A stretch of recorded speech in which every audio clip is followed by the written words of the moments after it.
ओम नमो भगवते वासुदेवाय नमः। सभी को प्रणाम। आज का स्वाध्याय है गीता का चौथा अध्याय, जिसका जो मुख्य टॉपिक आज हम कवर करेंगे वो है कर्म, अकर्म और विकर्म का विश्लेषण। श्रीमद् भगवत गीता कहती है कि जो इस संसार में जन्म लेता है वह कर्म किए बिना नहीं रह सकता। अब हमें ये समझना है कि कर्म तो करना है, मगर कर्म बंधन में नहीं बंधना है। तो आइए सबसे पहले समझते हैं कर्म की परिभाषा क्या है। गीता के अनुसार कर्म तीनों स्तर पर होते हैं, शरीर से, मन से और भावना से। यदि आप शरीर से किसी थप्पड़ मार रहे हैं तो भी एक कर्म है, किसी का भला कर रहे हैं तो भी एक कर्म है, मन से किसी के लिए अच्छा सोच रहे हैं तो भी कर्म है, मन से किसी के लिए बुरा सोच रहे हैं तो भी कर्म है, भावना से किसी के लिए किसी के प्रति प्रेम प्रदर्शित कर रहे हैं तो भी कर्म है, किसी के प्रति क्रोध प्रदर्शित कर रहे हैं तो भी कर्म है। तो ये तीनों ही कैटेगरी कर्म कहलाती है। अब उदाहरण में आप कह सकते हैं सोना, चलना, दौड़ना, जॉब करना, सोचना, व्यवसाय करना, प्रेम करना, क्रोध करना इत्यादि। शरीर की वह क्रियाएं जिनके करने के पीछे कोई सोच, विचार या भावना नहीं सम्मिलित है, ऐसी जड़वत क्रियाओं का कोई पाप या पुण्य फल उत्पन्न नहीं होता। जैसे मान लीजिए आप यूं ही चल रहे हैं, आपको नहीं पता है किस उद्देश्य से चल रहे हैं, क्या कर रहे हैं, बस चले जा रहे हैं, या भोजन कर रहे हैं, कुछ भी नहीं सोच रहे हैं, कुछ भी नहीं समझ रहे हैं, किसी उद्देश्य से नहीं, कुछ भी नहीं है, मल मूत्र विसर्जित कर रहे हैं, सो रहे हैं। तो जिस कर्म के पीछे कोई आपकी सोच, विचार, भावना सम्मिलित नहीं है, उस कर्म का कोई भी पाप या पुण्य फल उत्पन्न नहीं होता। लेकिन शरीर की वह क्रियाएं जिनके करने के पीछे कोई न कोई सोच, विचार या भावना सम्मिलित है, ऐसी जानबूझकर की गई क्रियाओं का पाप और पुण्य फल दोनों ही उत्पन्न होगा।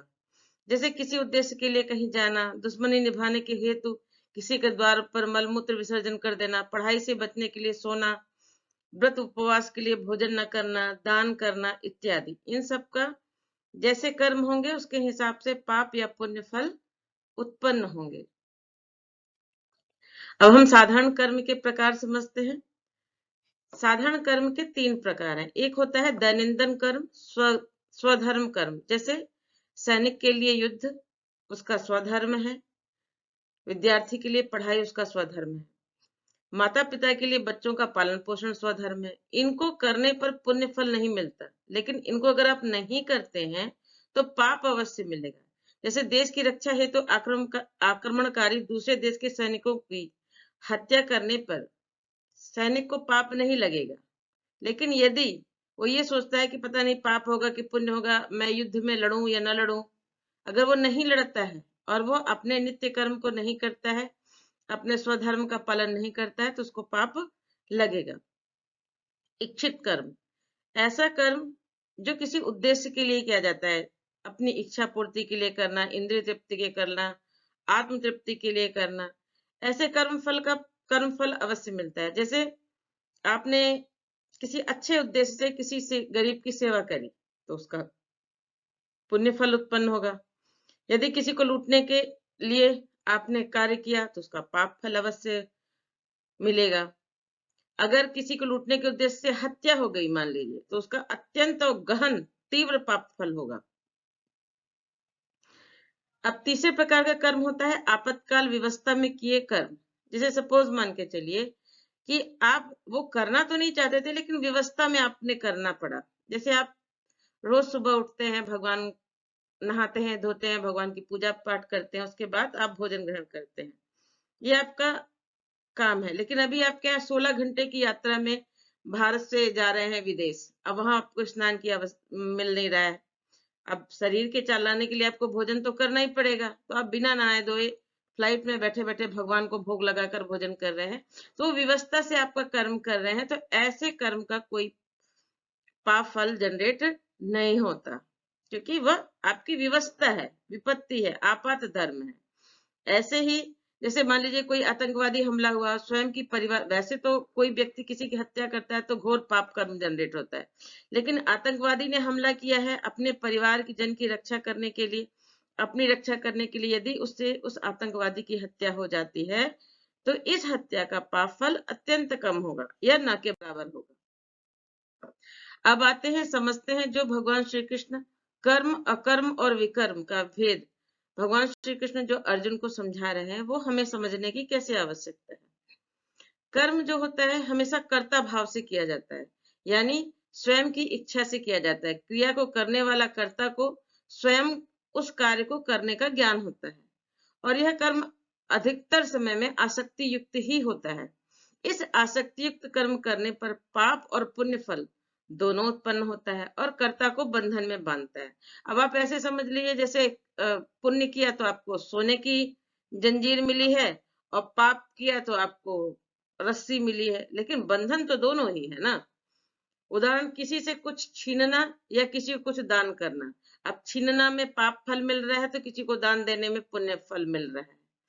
एक चिकित्सक का कमाई के उद्देश्य से चिकित्सा करना, उसका क्या है, कर्म फल मिल रहा है। अब उसमें वो जिस प्रकार का चिकित्सा में कर्म करेगा उस हिसाब से उसको फल मिलेगा। अकर्म क्या है, आसक्ति से रहित कर्म करना, यानी व्यक्ति कर्म तो कर रहा है, बाहर से देखने में आपको लगेगा कि दोनों कर्म कर रहे हैं, एक साधु भी कर्म कर रहा है, एक आम आदमी भी कर्म कर रहा है, लेकिन दोनों के बाहरी कर्म के पीछे जो अंदर उनका इंटेंशन है, उनकी भावनाएं हैं और उनकी जो आसक्ति या अनासक्ति है उस पर बहुत कुछ निर्भर करता है। आसक्ति से रहित, हानि लाभ और कार्य का परिणाम विचार किए बिना ईश्वरीय निमित्त बनकर कार्य करना, यह अकर्म कहलाता है। उदाहरण, एक चिकित्सक भगवान की सेवा और आदेश समझकर चिकित्सा कर रहा है। अब उसको नहीं पता कि उसकी चिकित्सा से वो बंदा ठीक हो जाएगा या नहीं ठीक हो जाएगा, उसको वो इसकी भी परवाह नहीं कर रहा है कि क्या होगा, वो बस अपना कर्म किए जा रहा है। उसे ये भी नहीं सोचना हो रहा है कि उसको कितनी कमाई होगी या किस उद्देश्य से वो कर रहा है, वो बस भगवान की सेवा मानकर कर रहा है और जीवन निर्वहन के लिए जो भी चिकित्सा शुल्क मिल रहा है उसको वो ले रहा है। तो ऐसा कर्म क्या कहलाया, अकर्म कहलाया। और विकर्म किसे कहते हैं, विकर्म वो उन कर्मों को कहते हैं जो शास्त्रों में वर्जित है, निषिद्ध कर्म है, अर्थात जिसे मना किया गया है कि आप अगर इसको करते हैं तो आपको रौरव नरक और घोर पाप फल मिलेगा। अब उदाहरण के लिए आप समझ लिए, एक चिकित्सक है, वो अनैतिक तरीके से किडनी बेच रहा है, मृत मरीज को वेंटिलेटर पर रखकर उसके परिजनों से झूठ बोलकर फीस लूट रहा है। तो ऐसा कार्य जो उसको नहीं करना चाहिए, शास्त्रों में वर्जित है, ऐसा अगर काम कोई करता है तो वो विकर्म कहलाता है और विकर्म का घोर पाप फल उत्पन्न होता है। कर्ता से अकर्ता क्यों श्रेष्ठ है, भगवान ने बार बार श्री गीता में कहा है कि कर्ता से अकर्ता श्रेष्ठ है। क्यों श्रेष्ठ है, क्योंकि कर्ता जो होता है ना वो स्वार्थ और आसक्ति से बंधा होता है, उसके प्रत्येक कर्म से बंधन बांधेंगे ही बांधेंगे। क्यों, क्योंकि वो जब अच्छा कुछ कर्म करेगा तो उसको पुण्य फल मिलेगा, पुण्य फल भोगने के लिए उसे पुनः जन्म लेना पड़ेगा और उसको राज वैभव मिलेगा, अच्छी बुद्धि मिलेगी, अच्छा कैरियर मिलेगा, सब कुछ अच्छा अच्छा मिलेगा, लेकिन उसको भोगना तो पड़ेगा ना पुण्य फल, और उसे आवागमन के चक्कर में फिर से पड़ना पड़ेगा। अगर उसने बुरा पाप किया है, संसार में पुनः बुरे पाप फल भोगने के लिए उसको आना पड़ेगा, जैसे निम्न पशु योनि में जन्म लेना पड़ेगा, दरिद्र बनकर जन्म लेना पड़ेगा। अगर इंसान बन गया है तो भयानक बीमारियों को झेलते हुए जीवित रहेगा, तो ऐसी कंडीशन उसको मिलेगी। लेकिन यदि कोई अकर्ता है तो अकर्ता है क्योंकि उसने अपने लिए तो कोई काम किया नहीं, ईश्वर के निमित्त बनकर काम किया, तो स्वार्थ और आसक्ति से मुक्त है, तो उससे जो भी कर्म हुआ और जो भी कर्म फल हुआ उसके किसी भी प्रकार के कर्म फल से के बंधन से वो नहीं बंधेगा। जैसे अगर चिकित्सक है, सेवा भाव से ईश्वरीय निमित्त बनकर सेवा कर रहा है, तो अगर उसकी चिकित्सा के दौरान किसी की मृत्यु होती है तो उसको पाप नहीं लगेगा, अगर किसी की जान बच जाती है तो उसको कोई पुण्य फल नहीं मिलेगा, ये दोनों ही वो भगवान को अर्पित कर देगा। तो जब उसके पास न पाप रहेगा न पुण्य रहेगा तभी मोक्ष मिलता है, और मोक्ष में फिर जन्म मरण के आवागमन से व्यक्ति मुक्त हो जाता है। क्या अच्छे कर्म करने से बुरे कर्म फल नष्ट हो जाएंगे, ऐसा नहीं है बहनों भाइयों। दुनिया की गणित से अलग होता है कर्म फल का गणित, यहाँ केवल योग होता है, जोड़ होता है, घटाने की व्यवस्था नहीं है। अब उदाहरण के लिए समझ लीजिए, यदि आपने 5 अच्छे कार्य किए हैं और 2-3 बुरे कार्य किए हैं, तो अब आप यह सोचे कि दुनिया की गणित के अनुसार 5 माइनस 3 तो 2 हो जाएगा। 5 में से हमने 3 घटा दिया, 2 हो गया, अर्थात मेरे पाप तो कट गए 3 अच्छे पुण्य से अब मुझे 2 अच्छे कार्य का पुण्य फल मिलेगा और बुरे फल नष्ट हो जाएंगे, तो ऐसा नहीं होगा। कर्म गणित अनुसार 5 + 3 अर्थात 8 प्रकार के कर्म फल आपको भोगने पड़ेंगे, 5 अच्छे और 3 बुरे कर्म फल। इसे और अच्छे से समझें, यदि एक इंसान 5 अच्छे संस्कारी बच्चे पैदा करेगा और 3 बुरे कुसंस्कारी बच्चे पैदा करेगा, तो उसको 8 प्रकार के फल मिलेंगे, यानी 5 बच्चों से सेवा सुख और 3 बच्चों से दुख मिलेगा, अर्थात 5 - 3 नहीं हुआ, यहाँ पर क्या हुआ, 5 + 3 8 हुआ। तो ऐसे ही कर्म आप जो भी कर रहे हैं, वो चाहे अच्छे कर रहे हैं चाहे बुरे कर रहे हैं, आपको दोनों के फल मिलेंगे। तो श्रीमद् भगवत गीता में कहा जाता है कि आप जो भी कर्म कर रहे हैं, बस आपको ये ध्यान रखना है कि उस कर्म को करते समय आपकी भावनाएं क्या थी, आपका सोच विचार क्या था, उस पर बहुत कुछ निर्भर करता है। तो यदि आप ईश्वरीय निमित्त बनकर ईश्वर का कार्य करते हैं, तो आप सभी प्रकार के कर्म बंधन से मुक्त रहेंगे। ऐसे ही जो गायत्री परिवार के परिजन गुरु के निमित्त गुरु कार्य करेंगे, वो बंधन मुक्त रहेंगे, लेकिन जो कर्ता मैं करके करेंगे, वो बंधन में पड़ेंगे। और सुख और दुख जैसा वो कर्म करेंगे वैसा भोगेंगे। अगर आप ईश्वरीय निमित्त गुरु निमित्त बनकर कार्य करेंगे, लोकेशना मंचेषणा से दूर रहकर करेंगे, तो आपको फल अवश्य मिलेगा। यदि विद्यार्थी अपने कर्म को सही ढंग से करता है और वो सोचता है कि मैं इस पढ़ाई लिखाई से मैं जो कैरियर मेरा बनेगा उससे मैं अच्छे कार्य करूंगा, ईश्वरीय कार्य करूंगा, तो उसके कैरियर निर्बाध रूप से बनेगा, अच्छा बनेगा। लेकिन यदि वो अपने दैनिक स्वधर्म से भटकेगा और आलस्य करेगा या गलत उद्देश्य पालेगा, तो उसमें वह मुसीबत में पड़ेगा। तो गीता हमें जीवन की जीने की कला सिखाती है। गीता हमें सिखाता है कि कैसे हमें होश पूर्वक जीना चाहिए, कैसे हमें प्रत्येक कर्म के पीछे हमारा क्या उद्देश्य थी, क्या भावनाएं थी, समझकर कार्य करना चाहिए। हम में से अधिकतर मनुष्य तो सुबह से लेके शाम तक वो कितने कर्म कर डाले, उनका उनको होश ही नहीं होता। उन्हें पता ही नहीं है कि कितने काम उन्होंने जानकर किए और कितने ऑटो पायलट मोड में किए। तो ऐसे में क्या होता है, वो सोचते हैं कि मुझे भगवान दंड दे रहा है। ऐसा कुछ नहीं है, हमारी ही गलतियां, हमारे ही द्वारा किए गए जो कार्य होते हैं, उन्हीं के परिणाम हमको भुगतने पड़ते हैं। जैसे कोई सोते सोते व्यक्ति जोर से किसी दीवार पर हाथ मार दे, अब उसे होश नहीं है कि उसने दीवार में हाथ मारा है, लेकिन सुबह उठकर अब वो ये सोचे कि अरे मेरे हाथ में तो चोट लग गई, मेरे हाथ में तो विधाता ने दंड दे दिया। ऐसा नहीं, वो कार्य उसने अनजाने में किया। ऐसे ही हमारे मन में हम जो भी कर्म कर रहे हैं उनकी रिकॉर्डिंग हो रही है, हमारा अचेतन अवचेतन उसको रिकॉर्ड कर रहा है, तो उस अवचेतन में उसका रेफरेंस पड़ा हुआ है। तो यदि आप होश पूर्वक जीने की कला सीख जाएं, सुबह से लेके शाम तक जहां है, जहां शरीर है वहीं पर मन रखें और अपने आप से प्रश्न पूछे कि क्या मैं जो कार्य कर रहा हूं उसके लिए मैं अवेयर हूँ, क्या मैं जो सुबह चाय पानी पी रहा हूँ इसके लिए मैं अवेयर हूँ, क्या मैं पढ़ाई कर रहा हूँ इसके लिए मैं अवेयर हूँ, क्या मैं जो पूजा पाठ कर रहा हूँ उसके लिए अवेयर हूँ, क्या मैं जो जॉब कर रहा हूँ इस समय यहाँ पर अवेयर हूँ।